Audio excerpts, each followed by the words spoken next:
Good morning छात्रों, आप सभी का बहुत बहुत स्वागत है। तो जैसा कि आप सभी को विदित है, हम हिंदी विषय के अंतर्गत जो है कैकेयी अनुताप पाठ का अध्ययन कर रहे हैं, जो कि राष्ट्र कवि मैथिली शरण गुप्त जी के द्वारा लिखा गया है। इसका कुछ अंश हमने पढ़ लिया था और उसके आगे का अंश हम आज पढ़ेंगे।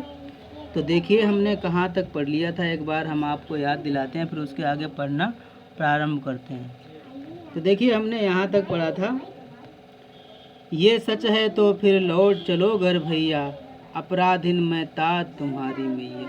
तो कैकेयी कहती है, अगर ये बात सत्य है तो आप घर के लिए लौट चलिए, क्योंकि अपराध मैंने किया है, तुम्हारी माँ ने।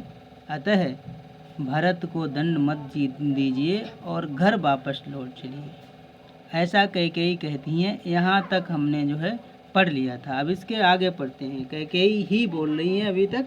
तो देखिए आगे कैकेयी कहती हैं कि दुर्बलता का चिन्ह विशेष शपथ है, पर अबला जन के लिए कौन सा पथ है। कैकेयी कहती है, यद्यपि कसम खाना, शपथ लेना दुर्बलता का चिन्ह है, दुर्बलता की पहचान है। अर्थात यद्यपि बात बात पर कस्में खाना व्यक्ति की कमजोरी को प्रकट करता है, लेकिन पर अबला जन के लिए कौन सा पथ है। लेकिन कैकेयी कहती है कि मैं तो अबला हूँ, मेरे पास इस कसम को खाने के अतिरिक्त अन्य कोई पथ, अन्य कोई रास्ता शेष नहीं बचा है। इसलिए मैं कसम खाकर कहती हूँ, यदि मैं उकसाई गई भरत से हूँ, यदि मुझे भरत ने उकसाया हो राज्य मांगने के लिए, राम को वन भेजने के लिए, अगर मुझे भरत ने उकसाया हो, उत्साहित किया हो, तो पति समान ही स्वयं पुत्र भी खोऊं। तो जैसे मेरे पति का अंत हो गया, मेरे पति की मृत्यु हो गई, वैसे ही मेरे पुत्र की भी मृत्यु हो जाए। तो जब कैकेयी ने इस प्रकार से कस्में खाना शुरू किया, तो लोगों ने, जो सभा में बैठे अग्रज हैं, उन्होंने उन्हें रोका होगा कि कस्में मत खाइए। तो कैकेयी उन सभी को संबोधित करती हुई कहती हैं, ठहरो मत, ठहरो, कहते हैं रुक जाइए, मत रोको मुझे, कहूँ सो सुन लो, मुझे रोकिए मत, मैं जो कहना चाहती हूँ उसे आप सुन लीजिए। पाओ यदि उसमें सार, उसे सब चुन लो, यदि मेरी बातों में कुछ सार है, कुछ तत्व है, तो आप उसे ग्रहण करें। ऐसा कैकेयी कहती है। और आगे कहती है, कह करके पहाड़ सा पाप मौन रह जाऊं। कहती मैंने पहाड़ जैसा विशाल पाप किया है, और इतना बड़ा पाप करने के बाद मैं मौन रह जाऊं, ये उचित नहीं है। राई पर भी अनुताप न करने पाऊँ, यदि मैं राई के समान थोड़ा सा भी अनुताप नहीं करूँगी, थोड़ा सा भी पश्चाताप नहीं करूँगी, तो मेरी आत्मा को शांति नहीं मिलेगी। इसलिए मैं जो कहना चाहती हूँ मुझे कहने दीजिए।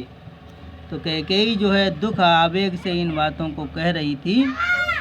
तो कैकेयी के साथ ही रानी के इस दुख और आवेग को देख करके ऐसा लगता था कि वो शरद ऋतु की रात भी उनके साथ रोने लग गई है। तो देखिए आगे वो लिखते हैं, थी सनक्षत्र शशि निशा ओष टपकाती। सनक्षत्र यानी नक्षत्रों से युक्त, शशि निशा, शशि मीन्स चंद्रमा, निशा मीन्स रात। कहते हैं यद्यपि रात जो थी वो तारे और नक्षत्रों, तारे और चंद्रमा से युक्त थी, और जो तारे और चंद्रमा से युक्त रात है वो ओस टपका रही थी, अर्थात उसमें ओस की बूंदें गिर रही थी, जिन्हें देख करके ऐसा लग रहा था कि मानो रात्रि भी रानी के दुख में दुखी होकर के रो रही है। आगे कहते हैं, रोती थी नीरव सभा हृदय थपका थी, और सभा के सभी लोग भी शांत रह करके रो रहे थे, अर्थात वो मुंह से चिल्ला नहीं रहे थे, उनके मुंह से आवाज़ें तो नहीं निकल रही थी, लेकिन सभी के आँखों से आंसू लगातार कैकेयी के इस आवेग और दुख को देख करके बह रहे थे। है कहते हैं, उल्कासी रानी दिशा दीप्त करती थी। रानी उल्का नक्षत्र की भांति, जैसे उल्का पिंड टूटता है तो चारों तरफ उजाला हो जाता है, वैसे ही उस उल्का पिंड की भांति रानी जो है दिशाओं को प्रकाशित कर रही थी, दिशाओं को दीप्त कर रही थी। सब में भय विस्मय और खेद भरती थी। अपनी बातों के द्वारा सभी में भय, विस्मय मीन्स आश्चर्य और खेद मीन्स दुख, सभी के अंदर भय, आश्चर्य और खेद का वो संचार कर रही थी। और कैकेयी आगे कहती है कि क्या कर सकती थी मरी मंथरा दासी। कहते हैं मंथरा दासी को दोष लगाया जाता है कि उसने मुझे जो है गलत करने के लिए, ये सब कार्य करने के लिए प्रेरित किया। तो कैकेयी कहती है क्या कर सकती थी मरी मंथरा दासी। कहते हैं मंथरा दासी जिस पर दोष लगाया जाता है वो क्या कर सकती थी, अर्थात वो कुछ भी नहीं कर सकती थी, उसके अधिकार में कुछ भी नहीं था। अगर मेरे मन को अपने ऊपर विश्वास होता तो मंथरा दासी जो है हमारे हृदय को परिवर्तित नहीं कर सकती थी, यहाँ तक कि वो कुछ भी नहीं कर सकती थी अगर मेरा मन उसकी बातों पर विश्वास न करता। तो इसलिए कहती है क्या कर सकती थी मरी मंथरा दासी। वो कहते हैं मंथरा दासी साधारण दासी भला क्या मेरे मन को प्रभावित कर सकती थी, लेकिन मेरा ही मन रह सका न निज विश्वासी। ये मेरा मन ही था जिसने अपने ऊपर विश्वास नहीं किया, जिसने मेरे ऊपर विश्वास नहीं किया।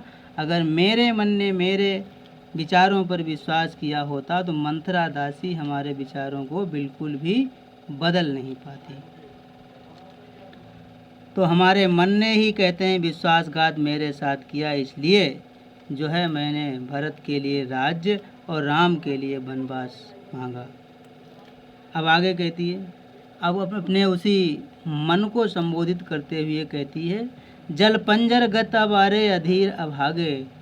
तो अपने अभागे शब्द जो है और अधीर शब्द जो है कैकेयी ने अपने हृदय के लिए प्रयोग किए हैं, कैकेयी ने अपने मन के लिए प्रयोग किए हैं। तो अपने मन को कहती है अरे अधीर, धैर्यहीन और अभागे मन, अब तुम पंजरगत इन हड्डियों के ढांचे में बंद रह करके जलो, तुम्हारा यही दंड है। क्योंकि वे ज्वलित भाव थे स्वयं तुझी में जागे। क्योंकि वे ज्वलित भाव थे स्वयं तुझी में जागे। कहते हैं वो जला देने वाले, ज्वलित का मतलब जलाने वाले, वो जला देने वाले भाव जो हैं तुम्हारे अंदर ही जागे हुए थे सबसे पहले। इसलिए हे मन अब तुम्हारा ये दंड है, इस हड्डियों के ढांचे रूपी पिंजरे में बंद रह करके अब तुम भी जलो। आगे देखिए 2 लाइन और पढ़ते हैं। पर था केवल क्या ज्वलित भाव ही मन में। कैकेयी अगले ही क्षण प्रश्न करती है, प्रश्नवाचक चिन्ह सूचित करता है कि ये प्रश्न है। पर था केवल क्या ज्वलित भाव ही मन में। तो कैकेयी कहती है लेकिन क्या मेरे मन में सिर्फ जला देने वाले भाव ही शेष बचे थे, क्या शेष बचा था कुछ और नहीं इस जन्म में। कहते मेरे अंदर क्या सिर्फ जला देने वाले भाव थे, इसके अलावा क्या मेरे मन में कुछ भी शेष नहीं था। अर्थात वो कहना चाहती है कि मेरे अंदर जला देने वाले भाव थे, लेकिन उनके अतिरिक्त अन्य भाव भी मेरे अंदर संचित थे जो लोगों पर ज्यों के त्यों प्रकट नहीं हो पाए। अर्थात मेरा मंतव्य जो है उसे लोगों ने सही अर्थों में नहीं समझा, ऐसा कैकेयी कहती है। इसके आगे हम कल फिर पढ़ेंगे। तब तक के लिए नमस्कार और इंतज़ार करें कल के वीडियो का।